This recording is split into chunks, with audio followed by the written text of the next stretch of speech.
गजाननं भूतगणाधिसेवितं कपित्थजम्बोफलचारुभक्षणम् उमासुतं शोकविनाशकारकं नमामि विघ्नेश्वर पादपंकजम। जय गणेश भगवान।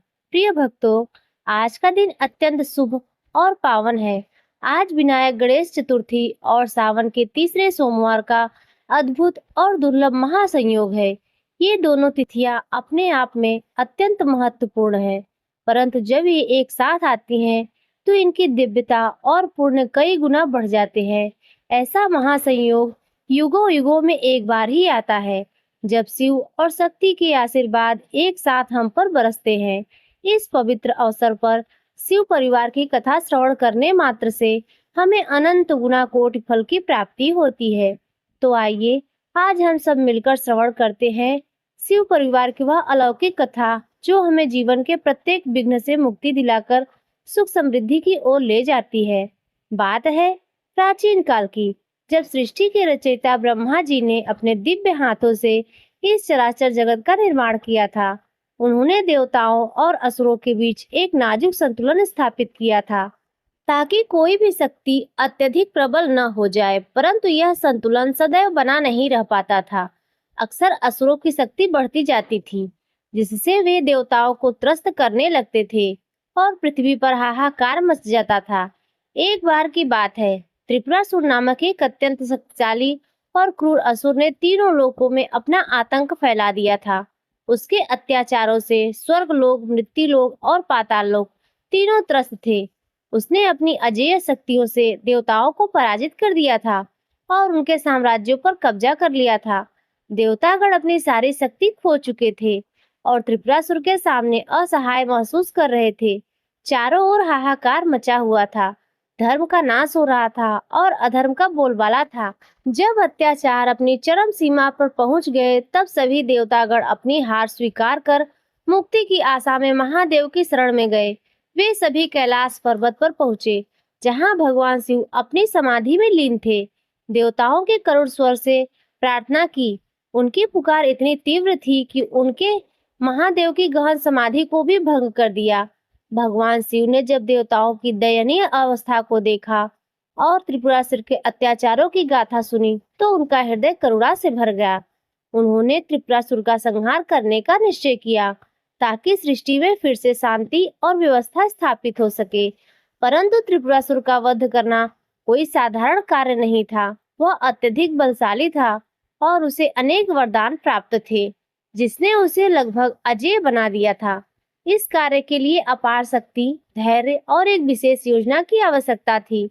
भगवान शिव, जो त्रिकालदर्शी है, वे भली भांति जानते थे कि किसी भी शुभ और महत्वपूर्ण कार्य को आरंभ करने से पहले विघ्नहर्ता भगवान गणेश का स्मरण और उनकी पूजा अत्यंत आवश्यक है। उनकी कृपा के बिना कोई भी कार्य सफल नहीं हो सकता, क्योंकि वे ही समस्त विघ्नों का नाश करने वाले हैं। परंतु उस समय तक भगवान गणेश का प्राकट्य नहीं हुआ था। ब्रह्मांड में ऐसा कोई भी देवता नहीं था जो शिव के इस महान कार्य में उत्पन्न होने वाले विघ्नों को दूर कर सके। देवतागण भी इस बात से अवगत थे और उनके मन में एक गहरी चिंता थी। वे जानते थे कि महादेव चाहे तो अपनी शक्ति से त्रिपुरासुर का संहार कर सकते हैं, परंतु मार्ग में आने वाली बाधाएं कार्य को और भी कठिन बना सकती थी। इस गंभीर परिस्थिति में समस्त देवों की प्रार्थना और संपूर्ण सृष्टि की कल्याण हेतु माता पार्वती ने एक अनुपम और तेजस्वी पुत्र को जन्म देने का विचार किया। उनके मन में यह विचार आया कि एक ऐसा पुत्र होना चाहिए जो न केवल समस्त विघ्नों का नाश करे, बल्कि भगवान शिव के हर कार्य में उनका सहयोग भी करे, उन्हें हर प्रकार की बाधा से मुक्त रखे। माता पार्वती की यह इच्छा कोई साधारण इच्छा नहीं थी। यह ब्रह्मांडीय संतुलन और शिव के महान उद्देश्य को पूर्ण करने की दिशा में एक महत्वपूर्ण कदम था। उन्होंने अपने इस विचार को साकार करने के लिए एक पवित्र और एकांत स्थान चुना। कैलाश पर्वत का वह शांत कोना, जहां ब्रह्मांड की ऊर्जाएं एकाग्र होती हैं। सावन मास के तीसरे सोमवार का पावन दिन था। कैलाश पर्वत पर हरियाली अपने चरम पर थी। चारों ओर सुगंधित पुष्प खिले हुए थे और मंद मंद पवन बह रही थी। यह दिन भगवान शिव को अत्यंत प्रिय है। इस दिन ऊर्जाएं अद्भुत थी। इसी शुभ और पवित्र मुहूर्त में माता पार्वती ने अपने गहन संकल्प और अपार शक्ति से एक अद्भुत कार्य किया। उन्होंने अपने शरीर पर लगे मैल को एकत्रित किया और उससे एक बालक की प्रतिमा का निर्माण करने लगी। माता पार्वती की तपस्या और भक्ति इतनी गहरी थी कि उस मिट्टी की प्रतिमा में स्वयं ही एक दिव्य ऊर्जा का संचार होने लगा। उनकी एकाग्रता इतनी प्रबल थी कि वह प्रतिमा मात्र मिट्टी का पुतला न रहकर जीवंत होने लगी। धीरे धीरे उस प्रतिमा में प्राण फूंक गए और एक अत्यंत तेजस्वी बालक प्रकट हुआ। उस बालक का मुखमंडल अत्यंत शांत और सौम्य था, परंतु उसकी आंखों में एक अद्वितीय तेज और दृढ़ता थी। यह बालक कोई और नहीं, स्वयं विनायक गणेश थे, जिनका जन्म माता पार्वती की इच्छा शक्ति और पवित्रता से हुआ था। गणेश के प्राकट्य से कैलाश पर्वत पर एक अलौकिक प्रकाश फैल गया। देवलोक में शंखनाद हुए और पुष्प वर्षा होने लगी। प्रकृति ने भी अपनी प्रसन्नता व्यक्त की। माता पार्वती अपने इस नवजात पुत्र को देखकर अत्यंत आनंदित हुई। उन्होंने उसे अपने आंचल में लिया और अपने मातृत्व प्रेम से सींचा। उन्होंने उसे अपने सबसे प्रिय और महत्वपूर्ण कार्य के लिए चुना, अपने द्वार की रक्षा के लिए। उसी दिन जब माता पार्वती स्नान के लिए जाने लगी, उन्होंने अपने नवजात पुत्र गणेश को बुलाया। उनके मन में अपने पुत्र पर असीम विश्वास था। उन्होंने गणेश को अत्यंत महत्वपूर्ण कार्य सौंपा, द्वार पर पहरा देने का आदेश। उन्होंने गणेश से स्पष्ट रूप से कहा कि उनकी अनुमति के बिना किसी को भी, चाहे वह कोई भी हो, अंदर प्रवेश न करने दे। गणेश ने अपनी माता की आज्ञा को सिरोधार्य किया और पूरी निष्ठा के साथ द्वार पर बैठ गए। उनके मन में अपनी माता के प्रति अगाध प्रेम और आज्ञाकारिता थी। कुछ समय बाद भगवान शिव अपनी समाधि से उठे और माता पार्वती से मिलने के लिए उनके कक्ष की ओर चले। जब वे द्वार पर पहुंचे तो उन्होंने एक बालक को द्वारपाल के रूप में बैठे देखा। शिव ने उस बालक को नहीं पहचाना, क्योंकि वे गणेश के प्राकट्य के समय समाधि में लीन थे। उन्होंने अंदर जाने का प्रयास किया। गणेश ने अपनी माता की आज्ञा का पालन करते हुए भगवान शिव को रोका। उन्होंने बड़ी विनम्रता से कहा कि वे माता पार्वती की अनुमति के बिना किसी को भी अंदर नहीं जाने दे सकते। भगवान शिव को यह देखकर आश्चर्य हुआ कि कोई बालक उन्हें अंदर जाने से रोक रहा है। उन्होंने पहले कभी ऐसा अनुभव नहीं किया था। शिव ने कई बार समझाने का प्रयास किया, अपने परिचय दिए, परंतु गणेश अपनी माता की आज्ञा पर अटल रहे। उन्होंने अपनी स्थिति स्पष्ट करते हुए कहा कि वे केवल अपनी माता के आदेश का पालन कर रहे हैं, और शिव के मन में क्रोध बढ़ने लगा। उन्हें लगा कि यह बालक उनके मार्ग में अनावश्यक बाधा उत्पन्न कर रहा है। क्रोध में आकर भगवान शिव ने बिना यह जाने कि यह बालक कौन है और किसका पुत्र है, अपने त्रिशूल से गणेश का मस्तक काट दिया। गणेश का मस्तक कटते ही वह धड़ धरती पर गिर गया। कैलाश पर्वत पर एक क्षण के लिए सन्नाटा छा गया। यह एक ऐसा कृत्य था जिसका परिणाम ब्रह्मांडीय स्तर पर होने वाला था। जब माता पार्वती स्नान करके बाहर आई तो उन्होंने अपने लाडले पुत्र गणेश को मृत अवस्था में देखा। उनका प्रिय पुत्र, जिन्होंने अपने मातृत्व प्रेम से सींचा था, अब निष्प्राण पड़ा है। यह दृश्य देखकर माता पार्वती का हृदय विदीर्ण हो गया। उनका मातृत्व प्रेम और पुत्र वियोग का दुख प्रचंड क्रोध में बदल गया। उन्होंने क्रोध का रौद्र रूप धारण कर लिया। उनके नेत्रों से अग्नि की ज्वालाएं निकलने लगी। उनके शरीर से अपार शक्ति का संचार हुआ, जिससे संपूर्ण ब्रह्मांड कांप उठा। माता पार्वती का इतना क्रोध देखकर सृष्टि में हाहाकार मच गया। प्रलय के बाद मंडराने लगे, भूकंप आने लगे, नदियां उफनने लगी और पर्वतों से अग्नि निकलने लगी। देवतागण और ऋषि मुनि भयभीत होकर कांपने लगे। उन्हें डर था कि यदि माता पार्वती का क्रोध शांत नहीं हुआ तो संपूर्ण सृष्टि का नाश हो जाएगा। उन्होंने भगवान शिव से विनती की कि वे किसी भी तरह माता पार्वती के क्रोध को शांत करें, क्योंकि उनकी शक्ति का सामना करना किसी के बस में नहीं है। भगवान शिव भी इस अनजाने में हुई भूल से अत्यंत दुखी थे। उन्होंने अपनी पत्नी के दुख और क्रोध को समझा। वे जानते थे कि माता पार्वती का क्रोध उचित था, क्योंकि उन्होंने अनजाने में उनके पुत्र का वध कर दिया है। देवताओं की प्रार्थना और सृष्टि के कल्याण के लिए भगवान शिव ने अपनी पत्नी को शांत करने का निश्चय किया। भगवान शिव ने तुरंत अपने गणों को आदेश दिया कि वे उत्तर दिशा में जाएं और जो भी पहला प्राणी मिले उसका मस्तक ले आए, बशर्ते वह प्राणी अपने माता की ओर पीठ करके सो रहा हो। गणों ने आज्ञा का पालन किया और वे उत्तर दिशा की ओर चल पड़े। उन्हें एक हाथी का बच्चा अपनी माता की ओर पीठ करके सोता हुआ मिला। गरुड़ ने तुरंत उस हाथी के बच्चे का मस्तक काट दिया और उसे लेकर कैलाश पर वापस आ गए। भगवान शिव ने उस हाथी के मस्तक को गणेश के निष्प्राण धड़ पर स्थापित किया और अपनी दिव्य शक्ति से उन्होंने उस मस्तक को धड़ से जोड़ा और फिर अपने जीवन दायी मंत्रों का उच्चारण किया। देखते ही देखते गणेश के शरीर में फिर से प्राण लौट आए। वे जीवित हो उठे, परंतु अब उनका मुख हाथी का था। उनका शरीर पहले से भी अधिक तेजस्वी और विशाल प्रतीत हो रहा था।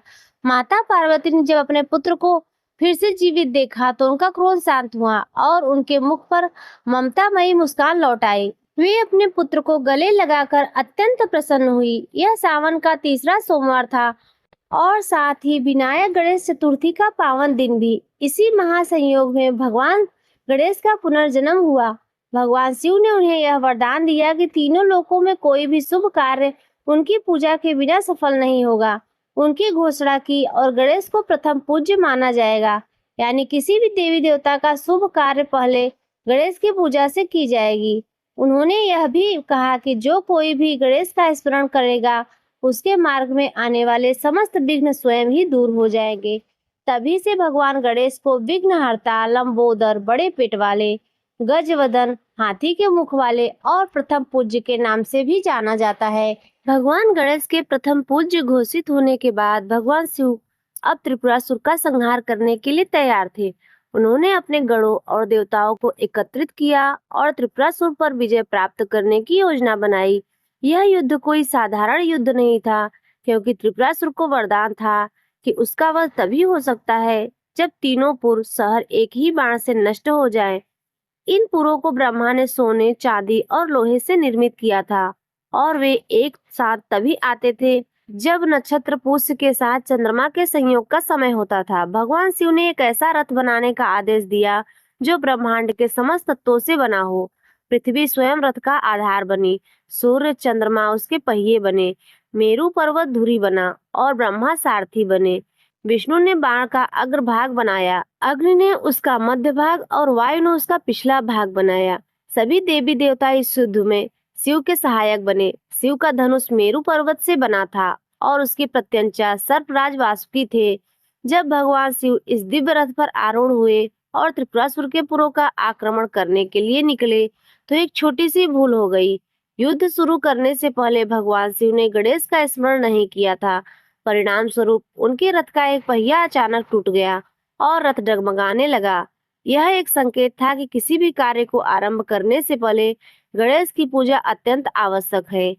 भगवान शिव ने तुरंत अपनी भूल का अनुभव किया और वहीं रुककर भगवान गणेश का ध्यान किया। उन्होंने विघ्नहर्ता से क्षमा याचना की और उनसे कार्य की सफलता के लिए आशीर्वाद मांगा। गणेश ने आशीर्वाद के बाद भगवान शिव का रथ स्थिर हो गया और वे पूरी शक्ति के साथ आगे बढ़े। ठीक उसी समय तीनों पुरों स्वर्ण, रजत और लौह एक सीधी रेखा पर आए, जैसा कि वरदान में उल्लेखित था। यह वह शुभ मुहूर्त था जब चंद्रमा पुष्य नक्षत्र में था। भगवान शिव ने अपना दिव्य पिनाक धनुष उठाया और एक ही बाण से उन तीनों पुरों को एक साथ भेद दिया। यह बाण इतना शक्तिशाली था कि उसके तीनों पुरों को एक ही क्षण में भस्म कर दिया। त्रिपुरासुर और उसकी सेना भी उसी अग्नि में जलकर भस्म हो गई। इस प्रकार भगवान शिव ने त्रिपुरासुर का वध कर तीनों लोकों को उसके आतंक से मुक्त कराया। देवलोक में जय जयकार हुई और चारों ओर शांति स्थापित हुई। यह विजय भगवान गणेश के आशीर्वाद के कारण ही संभव हुई, क्योंकि उन्होंने ही मार्ग में आने वाले विघ्न को दूर किया था। इस प्रकार सावन के तीसरे सोमवार और विनायक गणेश चतुर्थी की इस दिव्य महासंयोग में शिव परिवार की यह अद्भुत कथा हमें कई महत्वपूर्ण शिक्षाएं देती है। यह कथा हमें बताती है कि कैसे महादेव ने अपने पुत्रों को सर्वोच्च स्थान प्रदान किया और कैसे भगवान गणेश समस्त विघ्नों को हरने वाले देवता बन गए। यह हमें पार्वती के असीम मातृत्व प्रेम, उनकी शक्ति और शिव की करुणा को भी दर्शाती है। यह महासंयोग हमें याद दिलाता है कि जब हम सच्चे मन से शिव परिवार का स्मरण करते हैं तो उनके आशीर्वाद से हमारे जीवन के समस्त कष्ट दूर हो जाते हैं। हमें अनंत सुख, समृद्धि तथा सफलता की प्राप्ति होती है। भगवान गणेश में धैर्य, दृढ़ता और बुद्धि प्रदान करते हैं, जबकि भगवान शिव हमें साहस, शक्ति और नकारात्मकता से लड़ने की क्षमता देते हैं। माता पार्वती का आशीर्वाद हमें करुणा और पारिवारिक सौहार्द प्रदान करता है। आज के इस पावन दिन शिव परिवार का स्मरण और उनकी कथा का श्रवण करने से निश्चित रूप से आपके जीवन समस्त कष्ट से दूर होंगे और अनंत कोटि फल की प्राप्ति होगी। इसलिए इस शुभ अवसर को व्यर्थ न जाने दें। प्रिय भक्तों, आप भी इस पावन अवसर पर अपने घर में शिव परिवार की विधि विधान से पूजन करें। भगवान शिव पर जल और बेलपत्र चढ़ाएं, माता पार्वती को लाल पुष्प अर्पित करें और भगवान गणेश का मोदक या लड्डू का भोग लगाएं। सच्ची श्रद्धा और भक्ति के साथ की गई पूजा निश्चित रूप से आपको शिव परिवार का असीम आशीर्वाद देगी। प्रिय भक्तों, यदि आज की कथा आपको अच्छी लगी हो तो वीडियो को लाइक कर दीजिए। चैनल पर पहली बार आए हो तो सब्सक्राइब कर दीजिए।